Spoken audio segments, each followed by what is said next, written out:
Assalamualaikum warahmatullahi wabarakatuh. Salam sejahtera. Bertemu kembali dalam pelajaran IPA bersama saya Budi Astomo. Tema kita kali ini adalah gerak pada hewan dan tumbuhan. Untuk gerak pada hewan, mungkin kalian sudah pada paham semua, karena di sekitar kita melihat hewan bergerak. Tapi bagaimanakah gerak pada tumbuhan? Karena kita tahu tumbuhan itu selalu di tempatnya, tidak pernah berpindah-pindah. Nah, ikutilah video kali ini. Kita mulai dengan gerak pada hewan. Ada hewan darat, hewan air, dan hewan udara. Untuk hewan darat, kata kuncinya adalah pada kekuatan dan elastisitas rangka dan otot.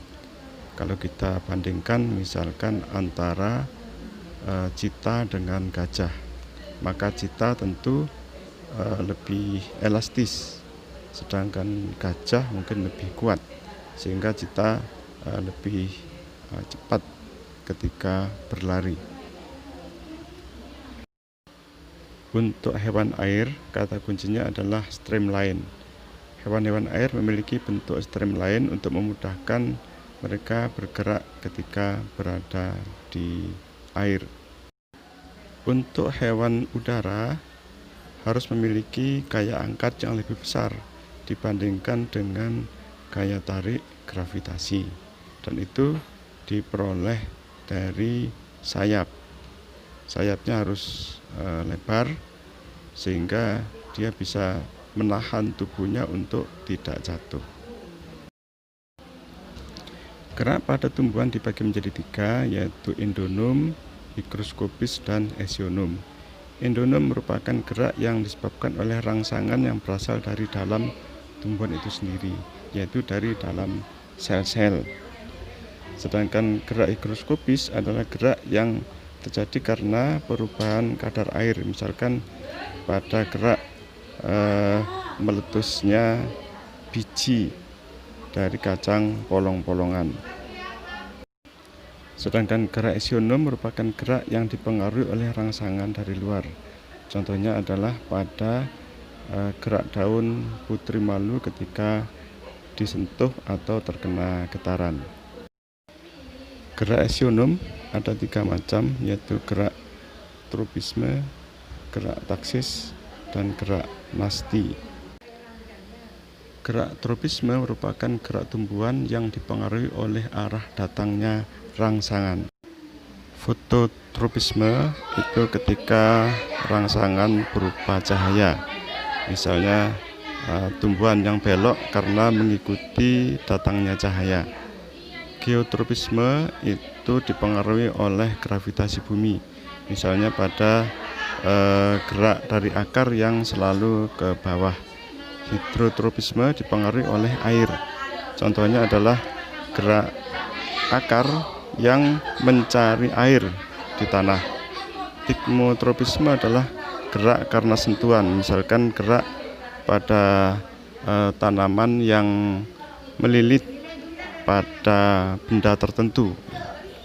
Dan yang kelima, kemotropisme adalah gerak yang dipengaruhi oleh zat kimia. Contohnya adalah gerak pada bagian-bagian benang sari dan putik sari ketika terjadi penyerbukan pada bunga. Gerak taksis merupakan gerak pindah tempat seluruh bagian tumbuhan yang arahnya dipengaruhi oleh sumber rangsangan. Contohnya adalah gerak pada Euglena viridis.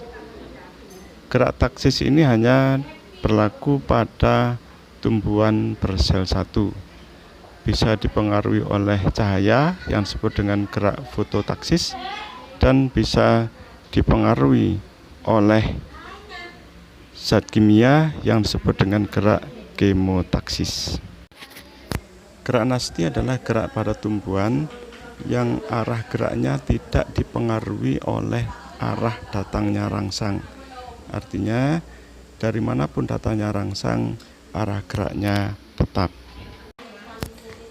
Gerak seismonasti dipengaruhi oleh getaran atau sentuhan.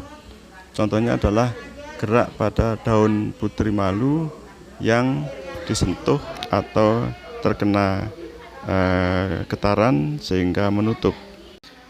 Gerak niktinasti dipengaruhi oleh rangsangan berupa kondisi siang hari dan malam hari. Contohnya adalah gerak menutupnya daun petai Cina pada saat malam hari dan membukanya pada siang hari. Fotonasti merupakan gerak pada tumbuhan yang disebabkan oleh rangsangan cahaya. Contohnya adalah gerak membukanya bunga pukul 4. Jadi kalau pukul 4 sore bunganya membuka, setelah itu menutup lagi.